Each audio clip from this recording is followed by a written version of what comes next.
მაშინ, როდესაც ქალაქს ჯერ კიდევ ეძინა, მოხალისეები დილიდან ქალაქის დასუფთავებას შეუდგნენ. დასუფთავების აქცია ახალი უბნის მიმართულებით ცენტრალურ გზაზე მოეწყო. ეს ახალგაზრდები სპორტისა და ახალგაზრდობის სამინისტროს პროექტის საქართველოს მოხალისეს ფარგლებში გაერთიანდნენ.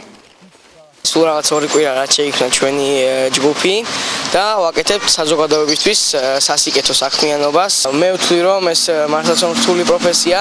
დასუფთავების აქციის შემდეგ გარემოს დაცვის მსოფლიო დღე მოხალისეებმა მეზოვეებს მიულოცეს. ბორჯომის სისუფთავეზე მზრუნვალებს ტორტი და ტკბილეული მიართვეს.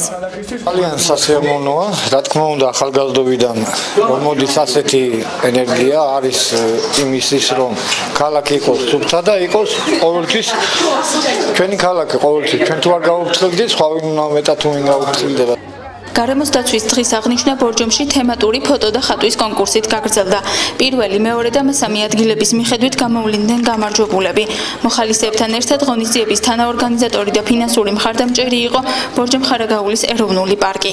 ბორჯომ-ხარაგაულის ეროვნულ პარკმა თავიდანვე მზადყოფნა გამოთქვა მსგავს აქციაში ჩართვისათვის და გადავაწესეთ გამარჯვებულისათვის პრიზები, როგორც არის ეროვნული პარკის წიგნები, გამომცემლობები და მაისურები, რომლებიც გადაეცა საპრიზო ადგილებს გასულს და ასევე პირველი ადგილისათვის ბორჯომ-ხარაგაულის ეროვნულ პარკმა დააწესა უფასო ტური ეროვნულ პარკში ერთი ღამის თევით. ჩვენ დღეს ჩაგვიტარდება ტრენინგი ჩვენ ცნობიერების ასამაღლებად ბორჯომ-ხარაგაულის ეროვნული პარკის ადმინისტრაციისგან, ვისაც ამ ყველაფრისთვის მათ ბორჯომის მუნიციპალიტეტის კულტურის სამსახურს დიდი მადლობა. ასევე უნდა აღინიშნოს ისიც, რომ ამ პროექტის კოორდინატორია სამცხე-ჯავახეთის მედია ცენტრი და დიდი მადლობა მათ ამისთვის.